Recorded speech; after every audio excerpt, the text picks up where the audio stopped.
financeiro divulgado pelo São Paulo, tá? Não é fake news, tá no site do Tricolor, tá? Perdeu um processo para a prefeitura recentemente de 45 milhas, grana pra caramba. O clube arcou com a multa da antiga patrocinadora de 35 milhões para poder fazer a mudança e tomou um processo da Receita Federal de 20 milhões. Também houve um crescimento significativo no endividamento oneroso com bancos e outros credores. Gente, estamos falando aí da dívida do Tricolor, que está chegando quase na casa de 1 bilhão. Mais de 935 milhões de reais só de dívida. E ainda tem uma questão que muitos conselheiros, inclusive eu conversava com agora há pouco, a galera estava falando o seguinte, a gente também quer entender quantos empréstimos bancários foram feitos dessa atual gestão do Casares. Porque você sabe, né, Rê? Como falou muito bem o Ulisses, com os juros abusivos do país, é uma bola de neve, uma coisa atrás da outra, hein, Rê? Realmente essa lei econômica no Brasil, ela não favorece muito quem precisa de crédito, porque vai se avolumando e você vai tendo problemas ainda mais com montantes que são enormes, como no futebol. Marco Aurélio Cunha, é constrangedor, não é? Você ter quase 1 bilhão de dívidas. Ah, mas outros têm, mas não interessa, é o São Paulo. O São Paulo foi construído por abnegados, pessoas que fizeram Morumbi, que deixaram um CT de Cotia, um CT da Barra Funda que foi pioneiro, e de repente se afunda em dívidas, e a culpa é de quem? É da dívida. A culpa não é de quem constrói a dívida, a culpa é da dívida, a culpa é dos juros altos, a culpa é de um conselho que aprova as contas todo ano sem um grande debate, num grande condomínio. Está na hora de alguém abrir os olhos para ver para onde nós vamos, porque se for para construir uma SAF por conta de uma dívida, é o fim da picada. O São Paulo não é clube para isso. Então, eu me indigno com isso, acho que o silêncio do Conselho é perturbador para mim e eu lamento que o São Paulo esteja construindo uma dívida nesse tamanho. É preciso alguém abrir o olho, falar alguma coisa, que se haja dentro do Conselho Deliberativo de alguma forma de questionamento, mas explicar que tem dívida com a Prefeitura, tem dívida que perdeu o processo. Quem que perde? É quem está gerindo o clube. Então, eu lamento muito, fico muito indignado com isso e mais ainda com o silêncio sepulcral das paredes do Morumbi. Fecha a porta! Sgarbi, a cobrança tem que ser feita, porque não adianta ficar esperando apenas por resultados no futebol e esquecer que isso está acontecendo. O São Paulo não é de hoje que ele tem problemas financeiros. Rê, não dá para normalizar um erro muito grande aqui no Brasil, na minha opinião, normalizar a dívida nos clubes. Porque hoje no Corinthians é normalizado. O Corinthians está devendo 2,5 bi. Cara, uma marca do tamanho do Corinthians, com 30 milhões de torcedores, não dá para normalizar, cara. É um absurdo completo. O São Paulo está devendo 1 bi. Não dá para normalizar, é um absurdo completo. Uma marca também de São Paulo com 20 milhões de torcedores está devendo 1 bi. É uma empresa, cara. É uma empresa. O clube é uma empresa também. Cara, como que uma empresa... Fatura quanto por ano? Olha o faturamento, exatamente. Como que uma empresa tá devendo 1 bi? Como que uma empresa como o Corinthians está devendo quase 3 bi? Se bobear nesse ano, ainda aumenta para isso. Então é um absurdo, não dá para normalizar isso no Brasil. Eu já falei algumas vezes aqui.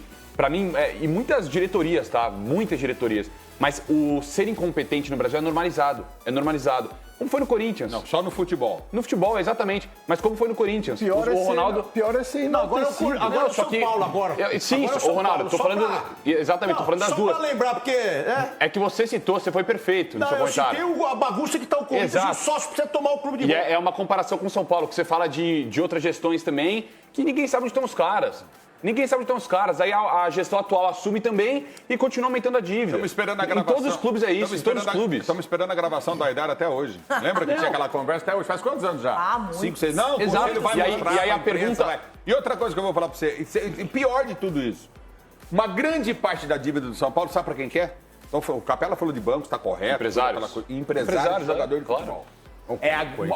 Uma grande parte quando da você dívida. contrata um jogador, o empresário tem uma comissão Lógico, acertada. é normal. E aí as pessoas esquecem disso. Agora, Cicinho, quando você jogava no São Paulo, você se preocupava com isso? Você pensava nesse aspecto financeiro? Isso chegava até vocês? Como é que era essa relação jogador e a saúde financeira do clube?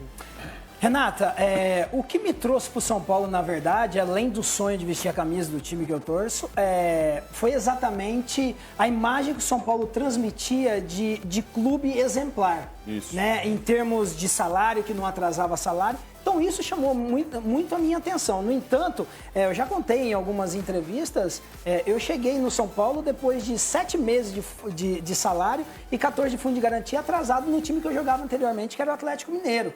E o Juvenal Juvencio, na época, me deu um cheque de 100 mil reais, eu vou falar isso daqui na televisão, para eu passar o Natal, porque eu não tinha dinheiro para passar o Natal. Entendeu? E ele deu do próprio bolso dele. Então, o São Paulo sempre foi um clube exemplar. E hoje perdeu essa credibilidade. Você vê jogadores que acabam optando, com todo o respeito, lógico, aí pro Fortaleza, pro Bahia, por quê? Times onde a credibilidade é transmitida. E é lamentável isso por Corinthians, São Paulo e outras equipes grandes que uma hora chega a conta e é isso que nós estamos vendo no futebol brasileiro. Hoje um jogador vai querer jogar no Palmeiras ou em qualquer outro clube desses? Palmeiras, aí? nos 2 primeiros meses do ano, ele teve de superávit 160 milhões. Porque entrou parte da venda do zagueiro, né, do Vitor. E também depois o Palmeiras teve algumas receitas de patrocínio. Então, tem que melhorar isso, gente. E a pergunta, o que o Palmeiras tem que São Paulo e Corinthians não tem? O que tem, eu sei. Administração. Administração. E aí que tá. A Leila, eu falo aqui, os caras querem me matar. Desde o Paulo Nobre a chegada, não é mesmo? Do Gagliotti depois, a Leila depois. O Palmeiras vem numa sequência de grandes administradores que construíram uma história que é mantida por uma mulher que é impressionante, que é a melhor dirigente do futebol brasileiro, que é a Leila. Só para deixar bem claro, tá? O dinheiro que eu recebi, quem me deu foi o Juvenal Juvencio do bolso dele, não foi nada do São Paulo. Olha então, só. Mas ele era o responsável. Exatamente, mas ele deu do bolso dele. Hoje é o quê? É do São Paulo. Hoje não tem mais nome e sobrenome. Agora tem um detalhe. Everton, aí em Minas, até o Cicinho falou do Galo, a gente sabe que 7 meses sem pagar ele, hein? também enfrenta seus problemas financeiros, só que o Galo aí, galoteiro. Hoje é uma SAF, o Galo ainda tem uma dívida muito grande também. O galoteiro. E é pública e notória. Galoteiro? Ô, Renato, a dívida é muito grande e eu fico achando legal a Timão Presa aí tentando tirar sarro dos outros como se estivesse tranquilo lá, né? Estão vendo aí a situação do Corinthians, né? Caiu o Ulisses, o galoteiro e tal. Só para servir como exemplo, o Atlético, os próprios credores do clube, ou parte dos credores, hoje são donos do clube. Então o negócio foi ficando insustentável. Essa dívida do São Paulo, pelo menos para mim, ela é impagável. Impagável. Tá? E eu, sinceramente, não sei se há outro caminho se não se tornar SAF. Eu nem sei se tem alguém fazendo algum movimento para dificultar a situação para daqui a pouco o clube virar SAF. O Atlético era associativo, se tornou SAF. E um detalhe, e a dívida continua aumentando. Agora, que negócio hoje que o seu executivo vai lá, seu gestor, aí balanço atrás de balanço e a dívida vai aumentando, e ninguém fala nada, porque agora o clube tem dono. Não fez recuperação judicial, porque os próprios donos são credores do clube, não aparecer na lista e negociar a dívida, né? Obviamente que não. Negociar por valor menor. Então a dívida do Atlético só aumenta como SAF, só que o Cruzeiro também apresentou o balanço, a dívida aumentou, mas o Cruzeiro tem um dono, um multibilionário, que seguramente, pelo menos acho que nos próximos 3, 4 anos, o Cruzeiro já quita toda a dívida e se torna um clube superavitário. Isso é palavras do dono do clube. No Atlético é diferente, porque lá é meio que um conselho, né? São pelo menos 4 donos. Então, se tornar SAF não é sinônimo de que tudo será sanado, porque Atlético e Cruzeiro têm suas dívidas aumentadas. Repito, no Cruzeiro a coisa é mais fácil para controlar, porque o Cruzeiro tem um dono e se a coisa apertar, ele faz aporte, ele banca e ele paga a dívida. No Atlético, a coisa não funciona muito bem, não. Eu entendo que essa dívida que ultrapassa 1 bi no São Paulo, no Corinthians e tal, é uma dívida impagável. E no Corinthians eu ainda acho que se for daquele jeito que eu falei, com o administrador acima da média, pode, porque o Corinthians tem um alto potencial de arrecadação. Mas eu acho que essa dívida no São Paulo acima de 1 bi é impagável e o caminho, lamentavelmente, seria a SAF para o Tricolor. Temos que acompanhar como seria esse processo. E o torcedor tem que cobrar também isso. Não pode ficar só esperando resultados em campo, mas tem que esperar uma administração que seja séria. Bom, falamos de Palmeiras, falamos de Corinthians, vamos falar de São Paulo. São Paulo que você está até mais familiarizado, acho que seria bacana você trazer só alguns números grandes. São Paulo teve uma receita muito menor, né, se comparar com o Palmeiras e o Corinthians, né, são 730 milhões de reais, só que um destaque interessante, né, 89 milhões de reais de venda de atletas, né, então predominantemente uma receita recorrente do São Paulo. Não sei se isso é bom ou ruim, né, porque talvez se tivesse algumas vendas de atleta ali, Mas se você olhar só para a receita recorrente, ela não é tão distante das receitas de Palmeiras e de Corinthians.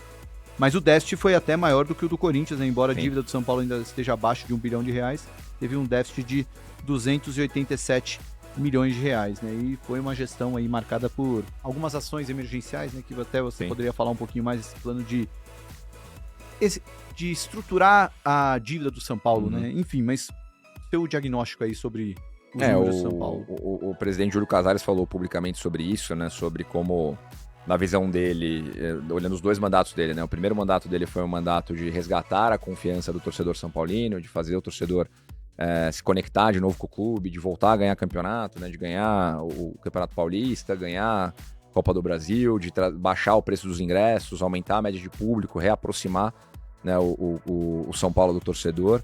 São Paulo que vinha de gestões amplamente questionadas, né, tanto dentro quanto fora de campo, pouco competitivo, gastando muito dinheiro, né, na gestão do Leco e antes na gestão do Aidar. Então, na visão do Casares, o primeiro mandato dele foi um mandato de resgate da autoestima do torcedor e da competitividade do clube. Isso se traduziu em títulos, é inegável, os títulos estão aí para mostrar. E aí, na visão dele, a partir do momento que ele entra no segundo mandato é a hora de arrumar a casa, né? De fazer o processo de reestruturação financeira, entendendo que 24 foi o ano de transição para esse processo. Então, o clube tinha feito alguns esforços adicionais, alguns até um pouco além da capacidade dele, para ganhar a Copa do Brasil em 23. E em 24, com esse contas a pagar, que a gente usou o exemplo aqui do Palmeiras, um pouco maior do que poderia ser, um ano de transição para se reestruturar financeiramente. Então, qual que é na minha opinião, a boa notícia para a torcida do São Paulo, né? Os números de 24, eles mostram uma realidade dura ainda, um aumento do endividamento muito alto, justamente para sanar essas dificuldades de fluxo de caixa que a gente comentou aqui, né, no caso do Palmeiras. Isso significa que teve um aumento do endividamento bancário. Mas no caso do São Paulo, acho que a boa notícia para a torcida é que tem uma visão mais técnica do remédio amargo que precisa ser tomado, que no curto prazo talvez não seja o que todo mundo quer ouvir, mas a médio e longo prazo, no exemplo do Henrique Meirelles aí, é o que Palmeiras e Flamengo fizeram, né? Você apertar os cintos por 1 ou 2 anos, você controlar melhor as suas despesas, né? São, de novo, os clubes que a gente está abordando aqui agora, Palmeiras, Corinthians, São Paulo, Flamengo, são clubes altamente geradores de caixa. Então o que acontece a partir do momento que você controla a despesa e aumenta a sua capacidade de gerar receita?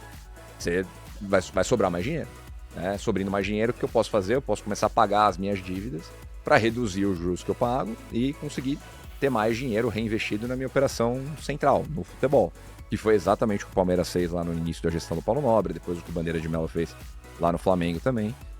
Então tudo isso para dizer que a gente olha a fotografia de 24, uma fotografia assim, né, ruim na perspectiva da dívida, a dívida aumenta em 30% ali, sai da casa de 700 milhões para a casa de 960 milhões. A dívida ainda tem um componente de passivo bancário importante de ser endereçado, que é o que o São Paulo está fazendo agora. E dentro desse contexto, o processo do qual a gente participou lá com a estruturação do FDIC dedicado ao São Paulo, ele tem o objetivo justamente de trazer uma ferramenta de mercado de capitais para que o São Paulo conseguisse baratear a despesa financeira em cima desse endividamento. Então, que é justamente aquilo que está maltratando o Corinthians. Exato. Ali. Então, o Corinthians gastou os 280 milhões em juros ano passado, o São Paulo gastou 96. Para dívidas que são de proporções diferentes, claro, né? O Corinthians tem uma dívida total de 2,5 bi, o São Paulo tem uma dívida de 960. O São Paulo ainda gastou muito, né, com despesa financeira no passado. Mas o ponto, né, para concluir essa primeira parte da resposta aqui, é que a gente começou o trabalho com o FDIC em dezembro de 2024.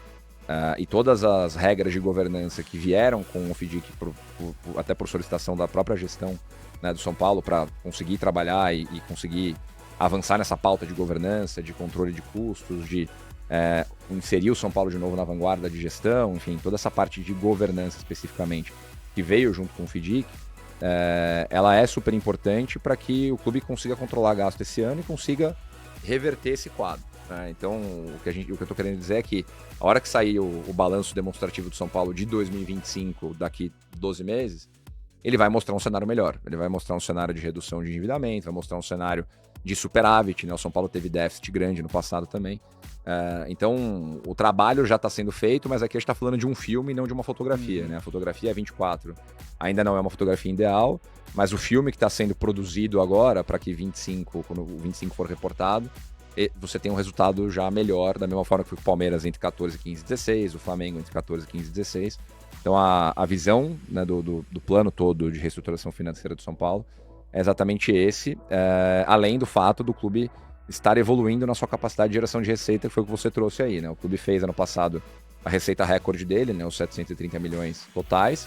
A boa notícia para a torcida é que 87% disso é receita recorrente.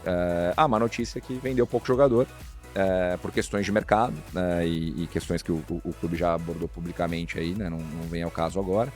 Mas com essa capacidade de geração de receita recorrente aumentando, né, dobrou o volume de patrocínios, dobrou o programa de sócio-torcedor, aumentou muito a capacidade de geração de receita do Morumbi, né, lembrando que o São Paulo...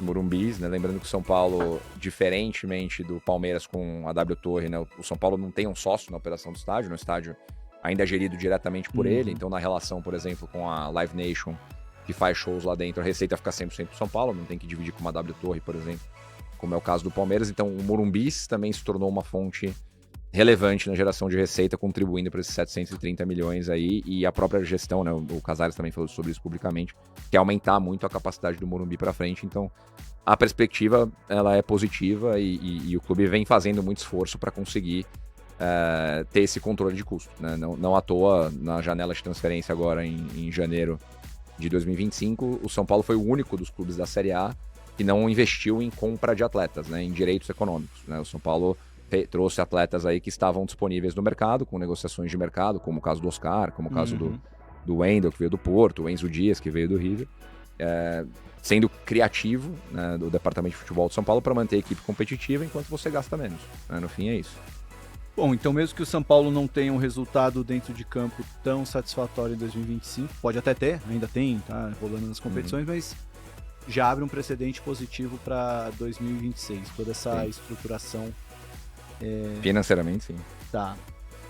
Duas perguntas sobre São Paulo.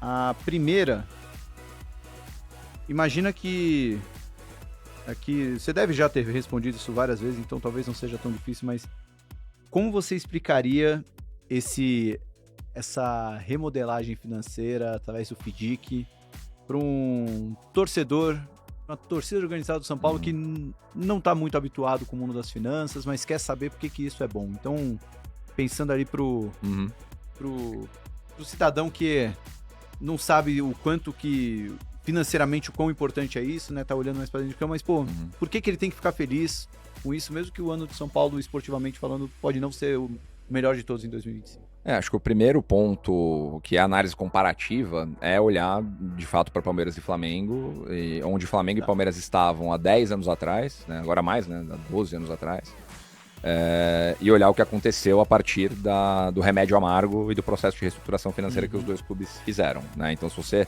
fizer essa análise comparativa, falar, putz, o 2024 do São Paulo, ele foi 2013 do Flamengo e 2013 do Palmeiras. Então, se o trabalho de reestruturação financeira for bem feito, em 2030 o São Paulo pode estar onde o Flamengo e o Palmeiras estavam em 2020, 21, 22. Com uma diferença importante nisso, que o futebol brasileiro de hoje é muito maior em termos de movimentação de dinheiro do que ele era 12 anos atrás. Então, não necessariamente o São Paulo vai precisar de 4, 5 anos para colocar a casa em ordem, como o Palmeiras e o Flamengo precisaram, porque movimentava menos dinheiro, os patrocínios eram menores, cifras de venda de jogador eram menores. O São Paulo pode precisar de menos tempo se ele fizer o trabalho bem feito, né? Então, em 2, 3 anos ele pode estar onde o Palmeiras e o Flamengo estavam em 2021, 2022 e ser mais competitivo, que é o que todo mundo quer, né? Para clubes desse tamanho, você entrar de novo na história do ciclo virtuoso e poder reinvestir em atleta, reinvestir em infraestrutura, ser cada vez mais competitivo. Então o ponto número 1 é isso, né? Fazer a análise comparativa de que o São Paulo de 2024 pode ser equivalente ao Palmeiras de 13 ao Flamengo de 13, se o plano for bem executado, em 2, 3 anos ele diminui, ele encurta essa distância para Palmeiras e Flamengo, né? Querendo ou não, e torcedores, né? Eu já tive essa conversa com alguns torcedores amigos meus, né? Você perder pro Palmeiras na semifinal de um Campeonato Paulista, num jogo extremamente disputado, sendo que o seu adversário gastou 500 milhões de reais em atletas e você gastou 0, é um resultado absolutamente normal. E tem que ser encarado dessa forma. Da mesma forma que ter um desempenho como você está tendo na Libertadores com o elenco que tem é bastante satisfatório. Então, entra um pouco o Mauro César Pereira falou disso aqui, né? Você saber separar como torcedor. Pô, eu sou passional, eu quero que ganhe a todo momento, mas, pô, deixa eu separar um pouquinho, deixa eu olhar nu e cru aqui. Será que realmente, com o que a gente tem disponível, o resultado está sendo satisfatório? Será que, pô, o Palmeiras gastando 500 milhões realmente não deveria ganhar São Paulo? É que, né, eu tô sendo um pouco utópico aqui, né? Torcedores raramente fazem esse tipo de análise. Mas, no fim do dia, esse é o processo que a gente enxerga. Então, esse é o ponto número 1. Ponto número 2 é que, pro São Paulo especificamente, e pro futebol brasileiro como um todo, né, o São Paulo puxando essa fila, é importante você ter um FDIC ou uma operação estruturada que vai a mercado. Porque você começa a acessar um bolso novo. O que isso quer dizer? Os clubes de futebol no Brasil, tradicionalmente, eles trabalham com bancos. Então, o clube tem uma dor de barriga, ele vai lá e pega um crédito numa instituição financeira tradicional, né, num banco como um Bradesco, um Itaú. Pode pensar em qualquer um que você quiser aí, exatamente. O Corinthians com a Caixa, no caso da Arena. Os clubes no Brasil nunca acessaram o mercado de capitais, né? E aí, entrando de novo na pauta market makers aqui, quando a gente fala mercado de capitais, em 95% dos casos a galera pensa em IPO, em bolsa, né, em renda variável, etc. Mas tem o outro lado do mercado de capitais, que é a renda fixa, né, que são os produtos estruturados de crédito. E é importante justamente por isso, porque o São Paulo consegue se organizar e consegue acessar um bolso que até então ele não tinha acessado nenhum clube, exceto algumas situações de projeto imobiliário, como o caso da Arena MRV, com o CRI da Arena MRV, né, exceto em algumas situações, nenhum clube tinha acessado o mercado de capitais para levantar dívida.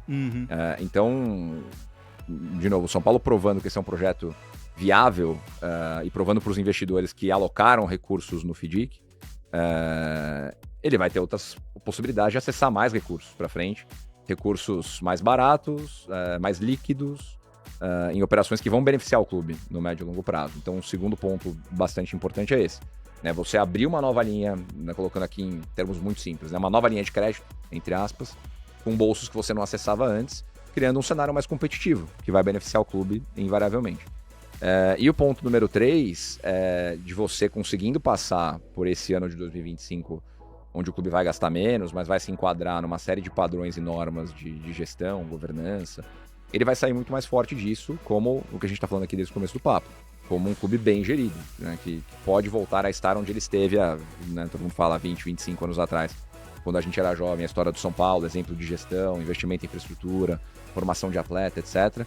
Todo esse processo pode fazer com que sobre mais recurso em caixa e, consequentemente, isso seja reinvestido na atividade core do clube, que é futebol, que é disputar campeonato, que é formar atleta e assim por diante. Bom, então torcemos para o São Paulo ter sucesso fora de campo, como o meu Palmeiras ou o Flamengo teve depois de tomar o remédio amargo. Então, mas como um não São Paulino, mas amante do entretenimento, minha única torcida agora é pro Ferreirinha chegar nos 10 gols, para que o Neto... Tá com 5 já, né? Já tá com 5. Então, pro Neto apresentar o Donos da Bola vestindo tanga. Então, estamos na torcida por você, Ferreirinha. Espero que entre a gravação esse episódio pro ar já tenha feito mais um gol.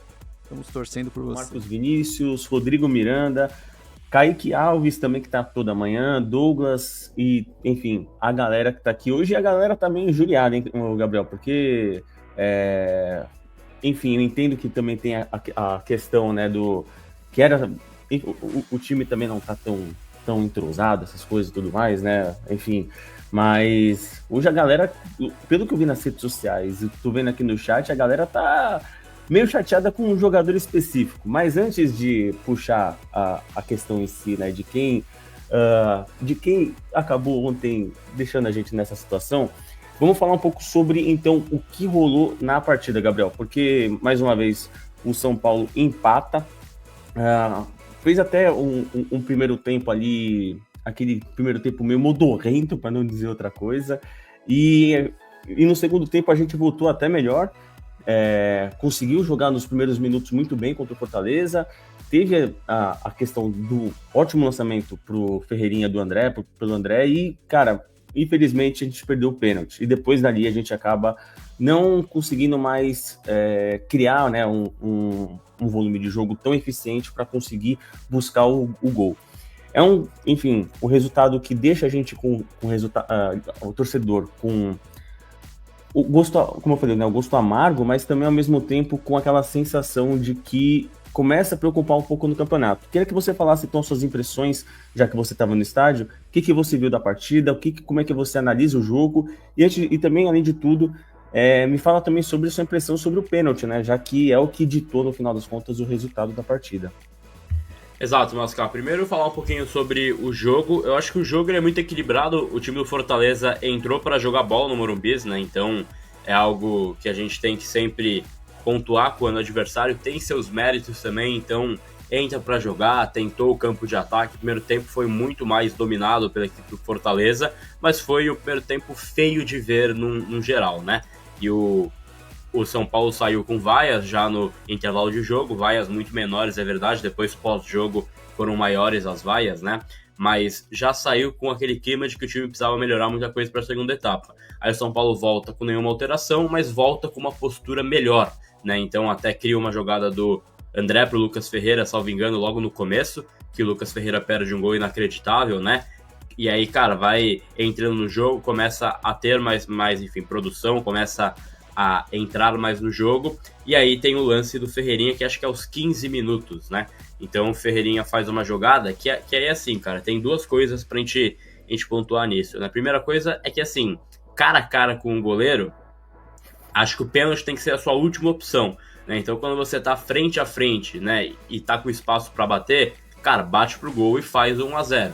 E aí o Ferreirinha, então, ele perde um pouco a passada, acha até que daria para dar uma finalização depois, mas ele tenta o corte pro lado, talvez pensando em, além de conseguir um pênalti, forçar uma expulsão do João Ricardo, né? Porque ele teria que, enfim, tirar ele da jogada para conseguir tirar o gol do São Paulo. Então ele dá um corte pro lado, vai o João Ricardo, faz a falta apenas para cartão amarelo e até para cara, para ser justo aqui, quando erram contra o São Paulo a gente fala bastante, né?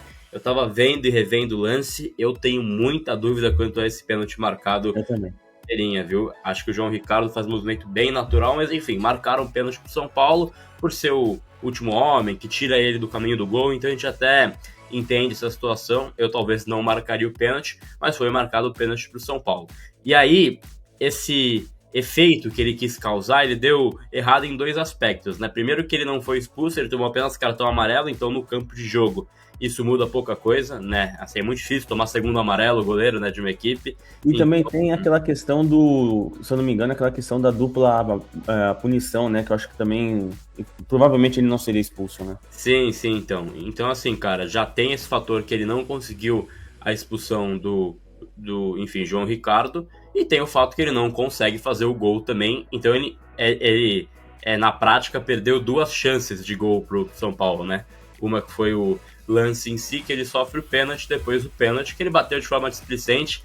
E assim, cara, eu entendo que, quem tá em campo de jogo, quem, enfim, já jogou até futebol com os amigos, cara, sabe que na hora do pênalti ali você pode ter uma hierarquia, mas o cara fez a jogada inteira, né? Então, assim, o cara costurou todo mundo, ele sofre o pênalti, ele tá confiante pra bater, ele pode pedir a bola e é difícil você ter alguém pra falar, não, você não vai bater esse cara aqui. Porque pode gerar aquele, enfim, atrito por ali e tal. Então, eu entendo, até não acho que é falta de comando, né? O Ferreirinha pegar a bola e bater o pênalti. Acho que é um processo natural, mas eu acho que ele tinha que ter essa consciência de que, eu nunca bati...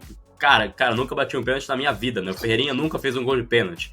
Eu não lembro dele batendo pênalti nem no São Paulo, nem no Grêmio, né? Então, o André apresentou para bater, porque ele é o cobrador, né? Geralmente, do campo de jogo. Bate bem, inclusive pênalti o André. Aí pega o Ferreirinha e perde o pênalti. Aí, obviamente, entra aquela coisa, né? O cara que quis pegar a bola para bater, o cara que quis assumir essa bronca, então a bucha vai nele também. Mas eu, assim, vejo como um jogo ruim por parte do São Paulo e um jogo, assim, ruim no geral, né? Do aspecto futebolístico mesmo, né? Um jogo feio de se ver, não é aquele jogo mais agradável da sexta-feira à noite, né? Então, acho que na segunda etapa ali até deu uma esquentada, mas a primeira etapa, posso falar por experiência de pessoas próximas, que é a primeira etapa que você vai, assim, começa a a zanzar pela casa, né? Pega uma cerveja, vai lá, começa a conversar, entendeu? Então, acho que o Masca é uma boa, assim, prova viva disso, né? Porque é ruim o jogo, você começa a tentar achar outras coisas para te deixar mais entretido, jogo parado, picotado. E aí, para fazer um parênteses final da minha parte quanto ao jogo, né? O árbitro, nossa, cara, o Wagner Nascimento Magalhães, né? Eu acho, Masca, e aí eu tenho lugar de fala neste tema, que cara, quando o cara tá